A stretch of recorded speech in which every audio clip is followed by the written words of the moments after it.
हमारे channel repairing service official को subscribe करें ताकि आपको मुरम्मत से मुताल्लिक मज़ीद मालूमाती वीडियोज़ और अपडेट्स मिलती रहें।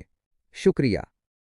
अस्सलाम वालेकुम दोस्तों, आज की वीडियो में मैं आपको बताऊंगा अगर आपके पास डेड कंडीशन में मोबाइल आता है उसमें कौन सी प्रॉब्लम होती है, क्यों डेड होता है, किस तरह से आपने उसको रिपेयर करना है, क्या वाकई वो वाला सेट डेड होता है जो कि कस्टमर लेके आता है डेड कंडीशन में, मतलब कि ऑन नहीं होता, तो क्या उसके अंदर आईसी का मसला होता है, किस चीज का फॉल्ट होता है, ये स्टेप बाय स्टेप बताने वाला हूँ। दोस्तों ये वीडियो मेरी उन भाइयों के लिए मददगार होगी जो कि मोबाइल रिपेयरिंग का काम सीख रहे हैं, अभी नया नया स्टार्ट ही किया है, जिनको बिल्कुल भी मोबाइल रिपेयरिंग का नहीं पता। अगर आपको मोबाइल रिपेयरिंग का पता है और आप इस काम में एक्सपर्ट हो चुके हैं तो फिर आपके लिए मेरी वीडियो नहीं है। मेरी वीडियो सिर्फ उन भाइयों के लिए है जिनको बिल्कुल भी काम का नहीं पता। तो चले दोस्तों आते हैं अपनी असल बात की तरफ। ये मेरे सामने ओप्पो कंपनी का मोबाइल पड़ा हुआ है जो कि मेरे पास डेड कंडीशन में आया है, लेकिन इसमें क्या क्या फॉल्ट है, मतलब कि असल में ये डेड नहीं है, आईसी का कोई फॉल्ट नहीं है इसमें, लेकिन ये कस्टमर मेरे पास डेड कंडीशन में लेके आया था।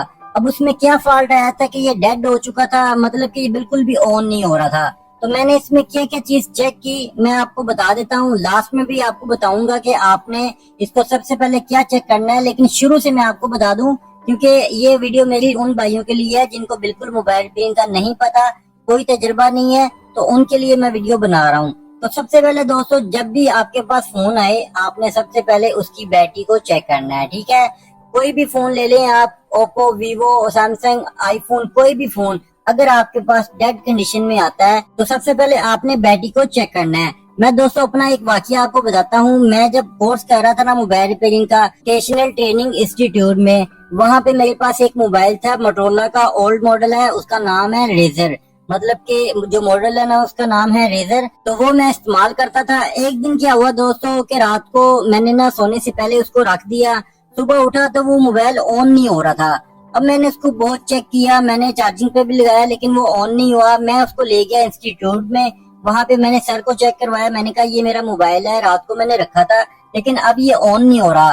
तो उन्होंने कहा जी कुछ ना कुछ फॉल्ट आ गया है, बीच में एसी का फॉल्ट हो सकता है। तो सबसे पहले उन्होंने ओपन किया। ओपन इस तरीके से किया कि मैं देख के हैरान हो गया कि ये किस तरह से ओपन कर रहे हैं, क्योंकि दोस्तों वो मोटोरोला का मॉडल था और मुश्किल से ओपन होता था, तो वो बहुत मुश्किल से उन्होंने ओपन कर लिया, लेकिन अंदर से उनको कोई फॉल्ट नहीं पता चला। इधर उधर की सारी चीजें उन्होंने चेक की तो उन्होंने बाद में मुझे कहा जी ये डेड हो चुका है। मैं भी दिल बर्दाश्ता होकर उनसे मैंने ले लिया, मैंने कहा जिस तरह से आपने ओपन किया है इसका अब कुछ भी नहीं रहा। खैर 1 से 2 घंटे खपने के बाद दोस्तों मैंने उसको चार्जिंग पे लगा के रख दिया और 1 घंटे के बाद मैंने चेक किया तो फोन ऑन था।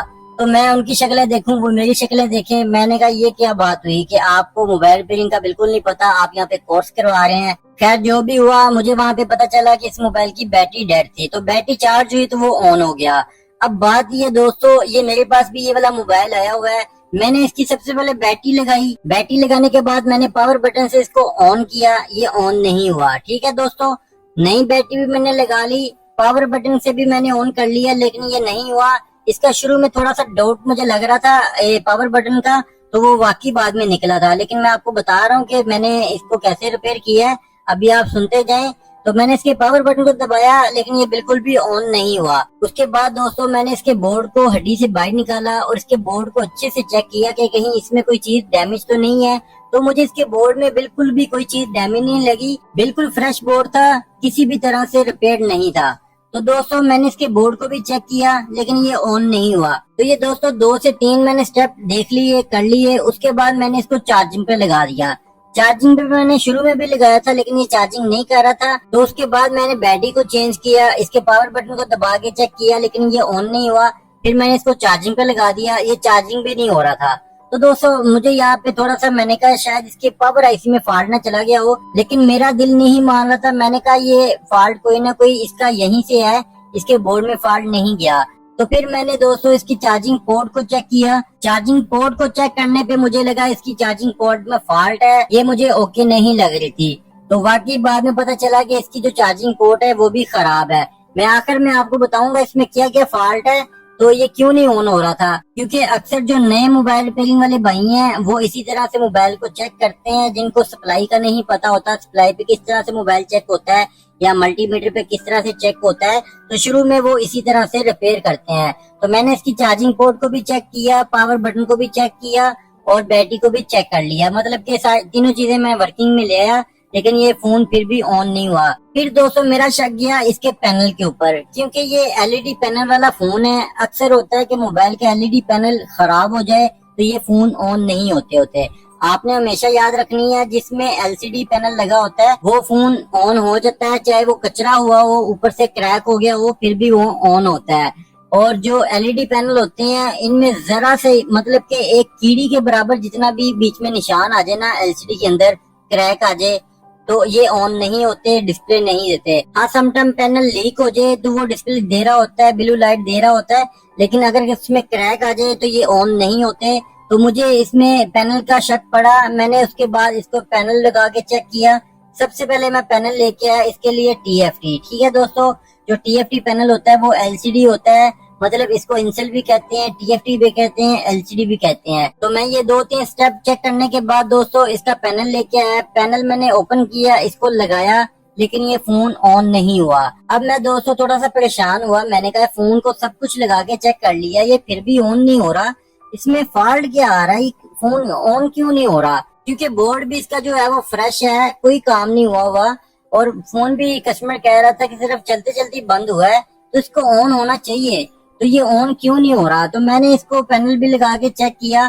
फिर मैंने कहा शायद यार TFT पैनल लगा रहा हूँ तो समटाइम होता है कि TFT पैनल इस पे काम नहीं करते, मतलब कि मैच नहीं होते, डिस्प्ले नहीं देते। उसके बाद मैंने दोस्तों इसको छोड़ा और OLED पैनल लेके आया, मतलब जो IC वाला पैनल होता है ना वो लेके आया, क्योंकि समटाइम वो वाले पैनल मैच होते हैं। तो दोस्तों मैंने वो वाला पैनल उतार के OLED लेके आया। OLED पैनल लगा के भी मैंने चेक कर लिया, लेकिन ये फोन ऑन नहीं हुआ। मैंने कहा यार पता नहीं क्या फॉल्ट आ रहा है, क्यों नहीं ये ऑन हो रहा, हालांकि बोर्ड भी ओके लग रहा है। तो ये सारी चीजें मैंने चेक कर ली, लेकिन ये फोन ऑन नहीं हुआ। तो अब दोस्तों ये वीडियो बनाने का मकसद ये है कि जो मोबाइल रिपेयरिंग का काम करते हैं भाई, नया सीख रहे हैं, जिनको बिल्कुल भी नहीं पता, सप्लाई पे मोबाइल चेक करने का नहीं पता, तो उन लोगों को बताना ये चाह रहा हूँ दोस्तों, ये जितनी चीजें मैंने चेक की थी इन सब के अंदर फॉल्ट था। बैटरी जो है थी वो 0% से एम्प्टी हो चुकी थी, बिल्कुल खाली हो चुकी थी इसकी। और जो पावर बटन था वो भी खराब था, इसकी स्ट्रिप खराब थी, बबल जो है था वो डैमेज हो चुका था, और चार्जिंग स्ट्रिप भी इसकी खराब थी। अब जितनी भी मैंने चीजें चेक की ये तमाम चीजें फॉल्टी हो चुकी थी, तो मैंने इनको बाद में चेंज किया। इन सब चीजों में दोस्तों फॉल्ट आ चुका था। बैटरी इसकी एम्प्टी, पावर बटन इसका खराब, चार्जिंग बेस इसकी खराब। तो किसी तरह से फोन ऑन तो होना नहीं था, ना चार्जिंग हो रहा था ना फोन ऑन हो रहा था, बिल्कुल बैटरी डेड थी। तो नई बैटरी लगाने पे इसका पावर बटन खराब था, तो वो कैसे ऑन होता? तो दोस्तों मैंने क्या किया, मैंने इसको फिर मल्टीमीटर पे चेक किया तो ये बिल्कुल ओके था। तो मैंने ये कुछ चीजें चेंज की, पावर बटन चेंज किया, इसका जो बबल था उसको उतारा और इसके नीचे वाले जो है ना पॉइंट उनको मैच किया, तो इस तरह से फोन ऑन हो चुका था। तो अब ये वीडियो बनाने का मकसद ये था दोस्तों कि आपके पास कभी ऐसा फॉल्ट आता है तो आपने सारी चीजें अगर चेक भी कर ली है ना, तो आपने कंफर्म नहीं करना कि ये डेड है, क्योंकि इन चीजों के अंदर भी फॉल्ट आ जाता होता है। तो आपने हमेशा ये बात याद रखनी है, जब भी फोन डेड कंडीशन में है सबसे पहले उसको सप्लाई पे लगा के चेक किया जाता है। अगर आपको सप्लाई पे चेक करना नहीं आता फोन, तो फिर आपने इन चीजों को चेक करना है। मल्टीमीटर के साथ भी फोन को चेक किया जाता है, लेकिन आजकल जो मोबाइल रिपेयरिंग सीख रहे हैं भाई, उनको ना सप्लाई का पता है और ना ही मल्टीमीटर का पता है। तो ये वीडियो सिर्फ उन भाइयों के लिए है कि जिनको ये चीजें नहीं पता, तो वो इस तरीके से फोन को चेक करें। और जब तक आप मल्टीमीटर या सप्लाई पे लगा के फोन को चेक न कर लें, तब तक आपने उसको डेड नहीं करार देना। डेड फोन नहीं होता दोस्तों, समटाइम इस तरह के फॉल्ट आ जाते हैं जिसकी वजह से लगता है हमें कि फोन डेड हो चुका है, तो आपने उसको इस तरह से रिपेयर करना है। उम्मीद करता हूँ आपको ये वीडियो पसंद आएगी, काफी बातें आपको पता चली होंगी जो आपके लिए फायदेमंद होंगी। तो मिलते हैं दोस्तों नेक्स्ट वीडियो में, तब तक के लिए अपना ख्याल रखिएगा। अल्लाह हाफिज।